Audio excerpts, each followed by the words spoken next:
ሰበር መረጃ የአትሌቲኮ ማድሪድ ሰዎች ውሳኔያቸውን ይፋ አድርጓል። ዳግም ብዙ እየተባለበት ያለ ጉዳይ ነው። ጤና ይስጥልን ብለናል። ክብራትና ክብራን በኡሊያን አልቫሬዝ ጉዳይ ላይ የሰማነው መረጃ አለ። የአትሌቲኮ ማድሪድ ቦርድ አሁን ከደቂቃዎች በፊት እንኳን አይደለም ከሰከንዶች በፊት ያወጣው መረጃ አለ። በርከት ያሉ ጉዳዮችም ተሰምተውበታል። በዚህ ጉዳይ ላይ በቀጣይ የተጫዋቹን ቆይታ ምን ሊመስል ይችላል፣ ምን ሊያደርገው ይችላል በሚለው ጉዳይ ላይ አዳዲስ የሰማናቸው ጉዳዮች አሉ። በዝርዝር በዚህ ቆይታችን ላይ ተሰሙታላችሁ። በኢትዮ አርሰናል ቻናል ላይ ተገኛላችሁ። ክብራትና ክብራን ቻናላችንን ሰብስክራይብ ያደርጋችሁ፣ ቪዲዮዎቻችንን ላይክ ያደርጋችሁ አብሮነታችሁን አሳዩን። እናንተስ ምን ትላላችሁ? እስቲ ከ10 ሬት አድርጉት። ኡሊያን አልቫሬዝ ወደ አርሰናል የመምጣት እድሉ ምንድነው? ትናንትና በስፔን ብዙሃን መገናኛዎች በኩልም የሰማናቸው መረጃዎች አሉ። ዛሬም አሁን ከሰከንዶች በፊትም የወጣው መረጃ አንድ ላይ አጣምረን ምን አዳዲስ ነገሮች አሉበት የኡሊያን አልቫሬዝ ጉዳይ በሚለው የምናነሳቸው ጉዳዮች ይኖራሉ። ከዛ ውጪ በአርሰናል ቤት ኢሊያም ሜሌን በተመለከተ የፋቪዮ ቪዬራ ከዛ በተጨማሪም በአርሰናል የሚፈለጉ ሌሎች ተጫዋቾችንም ኤልማን ኒዲያዬን በተመለከተ የሰማናቸው ጉዳዮች አሉ። በማርሴ ቤት አርሰናል በማርሴ የሚፈልገው ተጫዋች አለ። ትናንትና ማንስተነዋል። አሰልጣኙ ለተጫዋቹ ዝውውር የሰጡት አስተያየት መነጋገሪያ ሆኗል። እሳት ተነሷል። በማርሴ ቤት በአርሰናል ፍላጎት ዙሪያ ኢጎር ፒያዦን ይባላል። ይህንን ተጫዋች በተመለከተ የሰማናቸው መረጃዎች እንዳሉ ሆኖ ማርሴም ከአርሰናል የሚፈልገው ተጫዋች አለ ተብሏል። ምናልባት ዝውውሩ የበለጠ ሊሳካ ይችላል። ቡካዮ ሳካን፣ ገብርኤል ጀሱስ ለምን አልወጣም እንዳለ የቡካዮ ሳካ አዲሱን ሲዝን የተመለከተ ስለ ዊሊያም ሳሊባ ሌሎችም የአርሰናልን ጉዳዮች በተለይ ሪሴል ቫልዩ ላይ አርሰናል ለምን ደከመ የሚለውንም ለማንሳት እንሞክራለን። ቆይታችን ጥሩ ይሆናል። ጥሩ ጊዜም ታሳልፋላችሁ ብለን እናስባለን። አብሮነታችሁን እንፈልጋለን። ቪዲዮቻችንን ግን ላይክ አድርጋችሁ ጀምሩ። ላይክ አድርጉ ሁሌ የምንለው ጉዳይ ነው። በመሃል ገባ ወጣ እያለን አንዳንድ ጉዳዮች እናነሳለን። ስለ ዝውውሮችም ስለ አርሰናል አመትም ስለ ተጫዋቾቻችንም እየተመለከትን እንቆያለን። አብሮነታችሁን ብቻ እንፈልጋለን። ላይክ አድርጉ ሁልጊዜ ጥያቄያችን ነው። ላይክ አድርጋችሁ ጀምሩ። መልእክቶቻችሁን ላኩልን። ከ10 ስንት ትሰጡታላችሁ ለኡሊያን አልቫሬዝ ወደ አርሰናል የመምጣት እድሉን? አሁን ያሉ መረጃዎችን ላካፍላችሁ። እናንተ መልእክቶቻችሁን እየጻፋችሁልን አብራችሁን ቆዩ። ኡሊያን አልቫሬዝ ዛሬ ለሶስተኛ ቀን የሰማናቸው ያሉ ጉዳዮች አሉ። ትናንትና ልምምድ አልሰራም ነበር። ዛሬም ሁለተኛ ቀን ላይ ወደ ልምምድ እንዳልተገኘ ኢልነስ ነው በሚል ትንሽ ህመም እንዳጋጠመው ትናንትና ሆዴን አሞኛል ብሎ ልምምድ ለመስራት ልምምዱን ለማጠናቀቅም እንደማይችል ተናግሮ ወደ ልምምድ መምጣት እንደማይችል አሳውቀው ለክለቡ ተነጋግሮ እንደነበረ ሰምተናል። አሁንም የሰማናቸው ሌሎች ተጨማሪ ጉዳዮች አሉ ከኡሊያን አልቫሬዝ ጋር በተያዘ ዛሬም ለሁለተኛ ቀን ከልምምድ ቀርቷል። እንደዚህ አይነት ጉዳቶች ወይም ደግሞ ኢልነስ ህመሞች የትራንስፈር ኢልነስ ይባላሉ።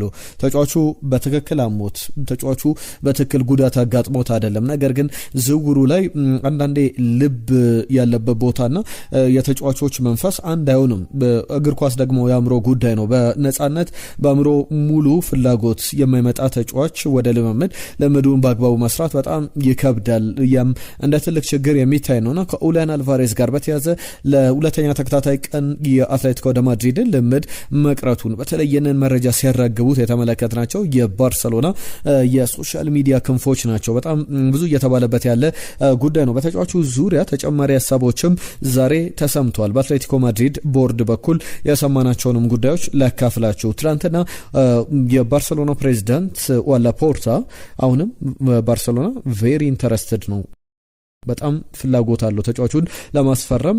ለባርሰሎና በኩል በጣም ለአትሌቲኮ ማድሪድ ክብር አለ። ነገር ግን አሁንም አትሌቲኮ ማድሪዶች ዊሊንግነሱ ካላቸው የመሸጥ ፍላጎቱ ፈቃደኝነቱ ካላቸው እኛ የተሻሻለ ፕሮፖዛል ለማቅረብ ኦፈሮችን ለማቅረብ ዝግጁ ነን ብለው ነበረ። በአትሌቲኮ ማድሪድ በክለቡ በኩል ዚሮ ቻንስ ምንም አይነት እድል የለውም ለክለቡ የሚሸጥበት በሚል ያወጣቸው መግለጫዎች ነበሩ። ወዲያው ለባርሰሎና ሰዎች ለላፖርታም ምላሽ ሰጥቶ እንደነበረ እናስታውሳለን። አሁን በጣም በአትሌቲኮ ማድሪድ በኩል ትናንትና ኡሊያን አልቫሬዝ ፖርትሬት የተደረገበት የታየበት መንገድ በአትሌቲኮ ማድሪድ እንደታገተ፣ እንደታፈነ፣ እንደ ቪክቲም፣ እንደ ተጠቂ ነው ያለው እይታ። ነገር ግን በዚህ የዝውውር እንቅስቃሴ ተጠቂው አትሌቲኮ ማድሪድ እንጂ ኡሊያን አልቫሬዝ አይደለም፣ እኛንን ተጠቂው፣ በክብራችን ላይ የመጣ ጥቃት ነው በሚል በጣም ጠንከር ያለ መግለጫ አውጥተው ነበረ። ሀፍ ትሩዝ ሲሉት ነበረ። ውሸቶች እንዲሁም ደግሞ ግማሽ እውነቶችን በብዙሃን መገናኞች ስትሰሙ ከራርማቸዋል የሚሉ ናቸው የአትሌቲኮ ማድሪድ ትናንትና መግለጫ። ዛሬ አሁን ከደቂቃዎች በፊት የሰማነውን ጉዳይ ደግሞ ላንሳላችሁ። የአትሌቲኮ ማድሪድ ቦርድ በውሳኔው በተጫዋቹ ጉዳይ ላይ የመጨረሻ ያለውን ውሳኔ ይፋ አድርጓል። በጣም በሁሉም በአንድነት የተቀበሉት ነገር ኡሊያን አልቫሬዝ ወደ ባርሴሎና በጭራሽ አይሸጥም፣ በክለቡ ሀሳብ ተስማምተናል ብለዋል የአትሌቲኮ ማድሪድ ቦርዶች። በዚህ ጉዳይ ላይ ሌላ ድርድር ምንም እንኳን ተጫዋቹ ቢለቅ እንኳን ወደ ባርሴሎና በጭራሽ እንዲሄድ አይፈቀድለትም የሚል ጉዳዮች በሁለቱ ክለቦች በኩል እንግዲህ ያለው አዋራ ያለው ሙቀት ላይ ደርሷል፣ ጦዟል ማለት ይቻላል። እያንዳንዱ ነገር እንደምንመለከተው በጣም ሰጣ ገባው በሷል። አትሌቲኮ ማድሪድ ነገ ብሎ ቀነ ገደብ አስቀምጦ ነበር ማለት ለአርብ የመጨረሻ ቀን ኡሊያን አልቫሬዝን የሚፈልግ ክለብ ባርሴሎናም ቢሆን ተጫዋቹን አስፈርማለሁ ካለ 500 ሚሊዮን ዩሮን የውል ማፍረሻ ሪሊዝ ክሎዙን መክፈል ይኖርበታል። ያለበለዛ ሌላ መደራደሪያ የሚኖር አይደለምና በኡሊያን አልቫሬዝ ጉዳይ ሌሎች የባርሴሎና አማራጮች ብቻ አይደለም ያሉትና አርሰናል በዚህ የድርድር ሂደት ላይ ከአትሌቲኮ ማድሪድ ጋር ተስማምቷል። ሁሉ ነገር አልቋል። ነገር ግን የተጫዋቹ ኢንካሬጅመንት፣ የተጫዋቹ ኢኒሺዬቲቭ ተጫዋቹ አሁን ወደ አርሰናል በመጣ ለአርሰናል አበረክታለሁ፣ አርሰናልም ለኔ ይሆነኛል ብሎ ከተጫዋቹ የሚመጣ ኢንካሬጅመንትን ብቻ አርሰናል እየጠበቀ ይገኛል። ከዛ ውጭ ያሉ ነገሮች ተጫዋቹ ወይ በአትሌቲኮ ማድሪድ መቆየት አሁን ባለው የገበያ የማርኬት ሁኔታ አንጻር ወይም ደግሞ በዛው በክለቡ እንዲቆይ እድል ሊሰጠው ይችላል። 26 ዓመቱ ላይ ይገኛል። የዓለም ዋንጫ፣ የቻምፒየንስ ሊግ፣ የፕሪሚየር ሊግ አሸናፊ ነው። ወደ 2 ዓመት ሆኖታል ወደዚህ ወደ አትሌቲኮ ማድሪድ ከመጣ። እንግዲህ እንደዚህ አይነት ጉዳዮች ብዙ እየተባለበት ይገኛል። በዋነኝነት እየሰማናቸው ያሉ የኡሊያን አልቫሬዝ ጉዳይ ይህንን ያሳያልና ወደ በኋላ ላይ በስፋት አነሳቸዋለሁ። ሌሎችም በአርሰናል በኩል አማራጮች አሉ። በተከታይነት የጋብሪኤል ጀሱስን ጉዳይ እያነሳን እንቀጥላለን። እናንተ ግን ሀሳባችሁን ላኩልን። ኡሊያን አልቫሬዝ ወደ አርሰናል መምጣት ስንት በመቶ እድል አለው? መልእክቶቻችሁን የላካችሁልን አሁንም አብራችሁ እንድትቆዩ እንጠይቃለን። በቀጥታ ወደ ጉዳዮቻችን አልፈናል። ትናንትና የካራባኦ ካፕ 3ኛው ዙር የዕጣ ድልድል ይፋ ተደርጓል። አርሰናልና ኤፍሲ ታውንን አርሰናል የሚገጥምበት ጨዋታ ይጠበቃል። ከሜዳው ውጭ አርሰናል የሚያከናውነው መርሃ ግብር ነው። ከአዲስ አዳጊው ቡድን ጋር ይጫወታል ማለት ነው። 3ኛው ዙር ላይ ትልልቅ ከሚባሉ ጨዋታዎች መካከል ማንቸስተር ዩናይትድ ከብራይተን፣ ሊቨርፑል ከቶትናም፣ ሲቲ ኖርዌይ ሲቲ የሚያደርጓቸው አይነት መርሃ ግብሮች አሉ። አርሰናል ግን ከኤፍሲ ታውን ጋር ተደልድሏል። በቀጣይም እንጠብቃለን ምን አይነት ጉዞ ይኖራል በሚለው ጉዳይ ላይ የምናነሳቸው መረጃዎች ይኖራሉ። ከዝውውር ጉዳዮች አስቀድሜ የምናነሳቸው መረጃዎች መካከል ጋብሪኤል ጀሱስ እምቢ ማለቱ፣ ከአርሰናል አልወጣም ማለቱ ምን መልእክት ያስተላልፋል? ምን ያሳያል? እስቲ ሀሳባችሁን ላኩልና ፖሊ አንዳንድ ትልልቅ ክለቦችም ጭምር ይፈልጉታል። በተጫዋቹ ጉዳይ ላይ ኬቨን ደብሬነ ያነሳቸው ሀሳቦች አሉ። እኔ በመሃል ጥቂት ነጥቦችን አነሳለሁ። ቶሚያሱን እናስታውሳለን። ቶሚያሱ በአርሰናል ቤት እንደማይጫወት፣ ከዚህ በኋላ እንደማይፈለግ፣ ጉዳትም ቶሎ እንደማያገግም 12 ወራት እየቀረው እስከ ጥር ድረስ ወይም 6-5 ወራትን ከሜዳ ይርቅ ነበርና በወቅቱ አርሰናል ኮንትራቱን ተርሚኔት ለማቋረጥ ሲያናግረው በተጫዋቹ በኩል ተቀባይነትን አግኝተው ያንን ተቀብሏል። አሁን ግን ጋብሪኤል ጀሱስ ምን እያለ ይገኛል? 3ኛም 4ኛም አማራጭ አጥቂ ሆኖ መቀጠል እንደሚፈልግ፣ በተለይ ኡነኛ ክለብ ካላገኘ በስተቀር ለዝውውሩ ላይስማማ እንደሚችል የሚያሳዩ ዘገባዎችን እየተመለከተን እንገኛለን። 250,000 260,000 ፓውንድ ሳምንታዊ ደሞዝ አለው። በጣም ትልቅ ተከፋይ ነው። የደሞዝ ጉዳይ በጣም በሪሴል ቫሊዩ ላይ ተጫዋቾችንም መልሶ ለመሸጥ በጣም ትልቅ ችግር እንደሚሆን ብዙ ጊዜ በተደጋጋሚ ተመልክተናል። ጋብሪኤል ጀሱስም ያን አይነት ችግር ውስጥ ያለ ተጫዋች ነው። በጣም ደሞዙ ከፍ ማለቱን ተከትሎ ምናልባት 120,000 ፓውንድ ሳምንታዊ ደሞዝ ቢኖረው ኖሮ ወደ ፈለገበት ክለብ በቀላሉ ይሄዳል። ለካሪም ቤንዜማ ተመሳሳይ ነገር ይነሳል። ካሪም ቤንዜማ ውሌ ሳያልቅ ወዴትም አልሄድም ሲል ተመልክተነዋል። በአልኢትሃድ አሁን በአል ሂላል የሚፈለግ ተጫዋች አይደለም። ነገር ግን ያ የተከፈለው ክፍያ በትልቅ ደረጃ የተጫዋቾችን ጉዞ የተጫዋቾችን ዝውውር ከአንድ ክለብ ወደ ሌላ ክለብ የሚያደርጉትን ጉዞ በደንብ ሲያደናቅፍ ተመልክተናልና ገብርኤል ጀሱስ 260,000 ፓውንድ ሳምንታዊ ደሞዙን መተው አልፈለገምና እንደ ተጫዋቹ ትክክል ሊሆን ይችላል። አርሰናል ያስፈረመውን ተጫዋች ውል ማክበር ሊኖርበት ይችላል። እስከ 2027 ድረስ የነበረው ውል አለና ከመጣበት ጊዜ አንስቶ የሚጠበቁ ነገሮች አሉ። አርሰናል ስኬታማ ጊዜ እንደነበረው እናስታውሳለን። በተለይ እንደ ባለውለታ መቆጠር ያለበት ነው። እኔ በተደጋጋሚ አነሳዋለሁ። ገብርኤል ጀሱስ፣ አሌክዛንደር ዚንቼንኮ አርሰናል ይህንን ሜንታሊቲ ሲገነባ ያለነሱ በጣም ከባድ ነበር። የመጀመሪያውን መሰረት ድልድዩን እየገነቡ ናቸውና አሁን ለምሳሌ አራተኛ ምርጫ ሊሆን ይችላል ቪክተር የኬሬሽ፣ ካቨርስ፣ ከዛ በተጨማሪ ሚኬል ሜሬኖ፣ ገብርኤል ጀሱስ እንደዚህ አይነት አማራጮችን አርሰናል ሊወስድ ይችላል። በተጫዋቹ ጉዳይ ላይ የገብርኤል ጀሱስን በተመለከተ ኬቨን ደብሬና ወደ ናፖሊ ቢመጣ በጣም ጥሩ ኳሊቲ ያለው ተጫዋች ነው በሚል የሚያነሳቸው ጉዳዮች አሉ። የቀድሞ የማንቸስተር ሲቲ ያውኑ የናፖሊ አጥቂ ኳሊቲ በማጥቃት ላይ ከኳስ ጋር በሆልድ አፕ ፕሌይ፣ ሊንክ አፕ ፕሌይ፣ ቢውልድ አፕ ላይ በጣም ብዙ ነገሮችን ይጨምርልናል። በጣም ትክክለኛ ተጫዋች ነው። በተለይ ካሉን ተጫዋቾች ከነ ራስመስ ሆይሉን ሎሬንዞ ጋር ጥሩ ጥምረት ይኖረዋል። እነሱም ካላቸው ኳሊቲዎች የተለየ ነገር በደንብ መስጠት ይችላል የሚል ሀሳቡን ያነሳል። ከሱ ጋር በእርግጥ አሁን ዳይሬክት ኮንታክቶች የሉንም፣ ነገር ግን ጥሩ ኤክስፒሪየንስ ያለው ማሸነፍ የሚያውቅ አይነት ተጫዋች ስለሆነ በደንብ ያግዘናል የሚል ሀሳቡን ሲያካፈል ተመልክቻለሁ። የገብርኤል ጀሱስ ጉዳይ በዋነኝነት እየተነሳ ይገኛል። እሱን በተመለከተ በቀጣይም እናንተስ ምን ትላላችሁ? ክለቡን እንዴት መልቀቅ አለበት? አርሰናል በነፃ ለልቀቁ እንኳን ቢል ተጫዋቹ አሁን በነፃ መውጣት አይፈልግም። እንኳን አርሰናል 18 ሚሊዮን ዩሮ እየጠየቀበትና የተጫዋቹ በቀጣይ ዓመታት በእርግጥ አሁን አንዳንድ ስሌቶች ሊሰሩ ይችላሉ። አሁን ባለው ሂደት ለምሳሌ በሳምንት የሚያገኘውን በወር ብናሰላው በወር 12 ሚሊዮን ፓውንድ አካባቢ አገኘ ብለን እናስብ። ከሌሎች ጥቅማ ጥቅሞች ከአፒራንስ ፊ ሌሎችም በሚያስቆጥራቸው ግቦች መጠን ሌሎች ክፍያዎች ሊኖሩ ይችላሉ። ግን ዋናውን ነገር ብቻ ስንደማምር የሚያገኛቸውን ገንዘብ ብንመነዝር 12 ሚሊዮን ፓውንድ በአመት አገኘ ልንል እንችላለን። በሌሎች ክለቦች ግን አሁን አርሰናል አጠቃላይ ደሞዙ የአንድ አመት ነው 12 ሚሊዮን ፓውንድ። በሚቀጥሉት አመታት ግን ለምሳሌ በናፖሊ ቢፈርም ለሚቀጥሉት 5 አመታት ውል ቢያገኝ ያንን ክፍያ ደግሞ ለምሳሌ 120,000 ወይም 100,000 ፓውንድ ሳምንታዊ ደሞዝ ቢያገኝ ለረጅም ጊዜ ውል ማግኘትና በአጭር ጊዜ የሚጠናቀቁ ውሎች አንድ አይነት ተያያዥነት የላቸውም። ለሁሉም ዊሊያም ሳሊባና ቡካዮ ሳካን የተመለከቱ ጉዳዮችን ላንሳ። ወደ ዝውውር ጉዳዮች እመለሳለሁ። ዊሊያም ሳሊባ በአርሰናል ቤት በጣም የተረሳ 6 ወራትን በአንድ ወቅት አሳልፎ ነበረ። ምን አይነት ጊዜ ነበረው ሲል አስታውሳችሁ። በጎርጎሮሳኑ 2022-23 የውድድር ዘመን ላይ በዋነኝነት እንግዲህ በጣም ምርጥ ብቃቱን አሳይቶ ተመልክተናል። ከ2022-23 የውድድር ዘመን ጀምሮ 2023-24 2024-25 2025-26 ላይ ባለፉት 4 ሲዝኖች ላይ በተከታታይ የፕሪሚየር ሊጉ ምርጥ 11 ውስጥ ተካቶ ተመልክተናል። ከዚህ በፊት ሪዮ ፈርዲናንድ 6 ጊዜ፣ ቨርጂል ቫን ዳይክ 5 ጊዜ የፕሪሚየር ሊጉ ምርጥ ውስጥ የተካተቱ ተጫዋቾች ናቸውና ወደ እነዚህ ተጫዋቾች መሄዱ አይቀርም። በአርሰናል እንደሚቆይበት አመታት ይወሰናል። አሁን በዚህኛውም አመት ላይ በጣም ያንን ነገር ያሳካዋል ተብሎ ይጠበቃል። ከጉዳቱ መቼ ይመለሳል የሚጠበቅ ጉዳይ ነው። ትልቅ ማጣት ነው። በወቅቱ ግን ወደ አርሰናል ሲመጣ አንድ ነገር ላስታውሳቸው የፈለኩት በ4 አመታት ተከታታይ የአርሰናል ዋነኛ ቁልፍ ተጫዋች መሆኑን ብቻ አይደለም፣ የሲዝኑም የአመቱ የፕሪሚየር ሊጉ ምርጥ ተጫዋች ተብሎ መመረጡን ብቻ አይደለም ልናነሳ የምንወደው። በአንድ ወቅት እንግዲህ የሚመረጥም ተጫዋች አልነበረም፣ በክለብ ውስጥ የሚፈለግም ተጫዋች አልነበረም። አሁን ግን አንድሮፐብል ነው።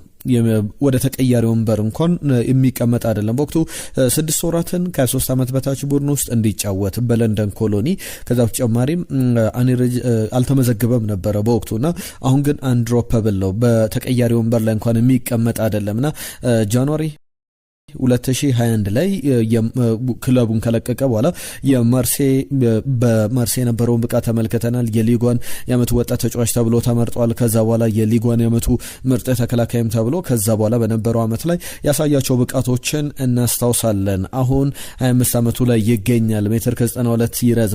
የፕሪሚየር ሊጉ ምርጦች መካከል አንዱ ነው። ቶሎ በአርሰናል በኩል ለአርሰናል ውጤት ቶሎ መመለሱ በጣም አስፈላጊ ነው። 8 ግቦችን አስቆጥሯል። 82 ክሊንሺቶችን በ215 ቶፕ ፍላይት ጨዋታዎች የሊግ መርሃ ግብሮችም ላይ ያሳያቸው ብቃቶች ናቸውና ከ2023/24 የውድድር ዘመን ጀምሮ ደግሞ በአውትፊልድ ደረጃ ብዙ ደቂቃዎችን በሜዳ ላይ ከሚጫወቱ ተጠቃሽ ስሞች መካከል አንዱ ነው። ስለ ቡካዮ ሳካ ደግሞ እናንሳ። ቡካዮ ሳካ በዚህ ሲዝን ላይ በጥሩ ብቃት ጀምሯል። የኮቨንትሪ ሲቲ ጨዋታ ላይ ተመልክተናል። በቀጣይ ደግሞ ሰኞ ዕለት በሚደረገው የአስቶን ቪላ ጨዋታ ላይ ሌላኛውን ቡካዮ ሳካ እንመለከታለን። ያንን ብቃት በደንብ እየደጋገመ ያሳየናል ብለን እንጠብቃለን። 24 ዓመቱ ላይ ይገኛል ቡካዮ ሳካ። የዚህ የባት ጉዳት አጋጥሞት በጣም ሲቸገር ነበር። ዓለም ዋንጫው ላይ ከነበሩ ጨዋታዎች መካከል አብዛኞቹ ጨዋታዎች ላይ በሜዳ ላይ አልነበረም፣ ወይም ደግሞ ከ8 ጨዋታዎች በ3ቱ ጨዋታዎች ላይ ብቻ ነበረ የመጀመሪያ ተሰላፊ ሆኖ እየተመለከት ነው። ነገር ግን በእንግሊዝ ብሔራዊ ቡድን የዓለም ዋንጫው ላይ በታሪክ ትልቁን ድል ሲያስመዘግብ አትሪክ ሰርቷል። የፈረንሳይ ብሔራዊ ቡድን ላይ አትሪክ መስራቱን ተመልክተናል። ጥሩ ቆይታ ነበረው በዓለም ዋንጫው ላይ ከጉዳቱ ውጪ። ከዛ በላይ ደግሞ ከጉዳቱ የበለጠ ቢያገግም ብዙ እንመለከትበት ነበርና አሁን በአርሰናል ያንን ጥሩ ጊዜ ያንን ቡካዮ ሳካ እንመለከተዋለን ተብሎ የሚጠበቅበት ወቅት ላይ እንገኛለን። በጣም በጥሩ መንገድ በተለይ ባለፉት አመታት በአርሰናል ቤት የዚህኛው አመትን ጉዳት ወጣ ብናረገው ሌሎች አመቶች ላይ ብዙ ስኬታማ ጊዜን አሳልፏል ማለት ይቻላል። ለምሳሌ 3 ሙሉ ሲዝኖችን እንመልከት። 153 ጨዋታዎችን አድርጓል። 61ዱን ጨዋታዎች ደግሞ ሙሉ 90 ደቂቃውን ሳይቀየር ያጠናቀቀበት ነውና ምን ያክል ወሳኝ ተጫዋች እንደሆነ ተመልክተናል። ምናልባት በዚህኛው በተጠናቀቀ 2025/26 ሲዝን ላይ ነበረ በብዙ ጨዋታዎች ላይ እየተቀየረ ሲወጣ የተመለከት ነው። ብዙ ጨዋታዎችም ላይ ተቀይሮ ሲገባ የተመለከት ነው። ነገር ግን ቡካዮ ሳካ ካለ ለምሳሌ የአርሰናል የማሸነፍ ንጻሬ በጣም ከፍ ይላል። ለምሳሌ በተጠናቀቀ የውድድር ዘመን 49 ጨዋታዎችን አድርጓል። አርሰናል ያለ ቡካዮ ሳካ ደግሞ 14 ጨዋታዎችን አከናውኗል። የዊን ፐርሰንቴጅ ቡካዮ ሳካ ሲኖርና ሳይኖር በጣም በእጅጉ ይቀንሳል። 71% አርሰናል ጨዋታዎችን ከቡካዮ ሳካ ጋር ያሸንፋል። ሳካ ከሌለ ደግሞ የሚያሸንፈው 64.3% ነውና ልዩነቱ ሰፊ ነው። ቡካዮ ሳካንም በሙሉ ጤንነት እንጠብቀዋለን። በያዝነው የውድድር ዘመን ካስፈላጊ ተጫዋቾች መካከል አንዱ ነው። የዝውውር ዜናዎችን ላንሳ። ኢሊያም ሜሌን በተመለከተ የሚነሱ ጉዳዮች አሉ። የግብ ጠባቂ በዚሁ ክረምት ነው ወደ አርሰናል የመጣው በነጻ ዝውውር ከሌድስ ዩናይትድ። የፈረንሳይ ግብ ጠባቂ በአገሩ ፈረንሳይ በስታድ ቬሎድሮም እየተፈለገ ይገኛል። ቬሎድሮም በክለቡ በኩል ትክክለኛ አማራጭ እንደሆነ እያሰቡ ይገኛሉ። ምናልባት አርሰናል በነጻ ዝውውር አምጥቶት ገንዘብ ሊያገኝበት የሚችል አይነት ዝውውር ነው። ከዛ ውጪ ደግሞ ለሌላ ተጫዋች ዝውውር መንገድም ሊከፍት ይችላል የሚሉ ሀሳቦች አሉና በጣም ፍላጎቱ ጠንከር ብሎ መጥቷል። የኢሊያም ሜሌን በተመለከተ ኦሎምፒክ ደ ማርሴይ ተጫዋቹን በስታድ ቬሎድሮም በግብ ጠባቂ ቦታ ላይ ቡድኑን እንዲወክል የቡድኑ የግብ ጠባቂ ቦታን በደንብ እንዲሸፍንላቸው ፍላጎቶች አሉ። አርሰናል ሶስተኛ ግብ ጠባቂ አድርጎ ይዞታል። ከፓሪዝ አባላጋ ዳቪድ ራያ ኢሊያም ሜሌ ደረጃው ዳቪድ ራያ ኬፓ እንዲሁም ኢሊያም ሜሌ ተብሎ ነውና በአርሰናል በኩል አንደኛ ያመጣበት ምክንያት ከፓሪዝ አባላጋ ይለቃል የሚል እምነት ነበረ። ነገር ግን ያ የሆነ አይደለምና ብዙ እየተባለበት ያለ ጉዳይ ነው። በተጫዋቹ በኩል ብዙ እንጠብቃለን። ነገር ግን የተጫዋቹ ድርድር ለአርሰናል አንድ መንገድ ሊከፍት የሚችልበት እድል አለ ተብሎ የሰማናቸው ጉዳዮች አሉ። ከነዚህ መካከል በብራዚላዊ ተጫዋች ኢጎርን በተመለከተ አርሰናል ተጫዋቹን ይፈልጓል። ተጫዋቹ ባለፈው አመት ኦገስት ላይ ነበረ ወደ አርሰናል ወደ ስታድ ቬሎድሮም የተዘዋወረው። አሁን ደግሞ ከአንድ አመት በኋላ ወደ አርሰናል እንዲመጣ ይፈልጋል። ባለፈው አመት 43 አፒራንሶች 43 ጨዋታዎችን አድርጓል። 12 ግቦችን አስቆጥሯል። 8 አሲስቶች ከሞላ ጎደል በእያንዳንዱ ጨዋታ ወይ አሲስት ያደርጋል ወይ ግብ ያስቆጥራል። በጣም ጥሩ የሚባል አጥቂ እንደሆነ ይታወቃል። ትክክለኛ የጋብሪኤል ማርሴሊ አማራጭ ሆኖ ወደ ገበያው አርሰናል እያማተረበት ይገኛል። በተለይ ደግሞ የኡሊያን አልቫሬዝ ዝውውር የማይሳካ ከሆነ ምን እድል አለው ኡሊያን አልቫሬዝ እንመለከተዋለን። ከኦሎምፒክ ደ ማርሴይ ጋር በተያዘ በእርግጥ አርሰናል ፍላጎት ይኖረው እንጂ ሌሎችም ክለቦች አሉ። በተለይ ሰንደርላንድ ጥያቄውን ጠንከር አድርጎ መጥቷል። በኢጎር ዙሪያ ኢጎር ፓዥን በተመለከተ የሰማናቸው ጉዳዮች አሉ። የኦሎምፒክ ደ ማርሴው አሰልጣኝ ብሩኖ ጌንሲዮ አንድ ጉዳይ አንስቷል ለክለቡ ሰዎች የሚሉ መረጃዎችን ከወደ ፈረንሳይ ተመልክተናል።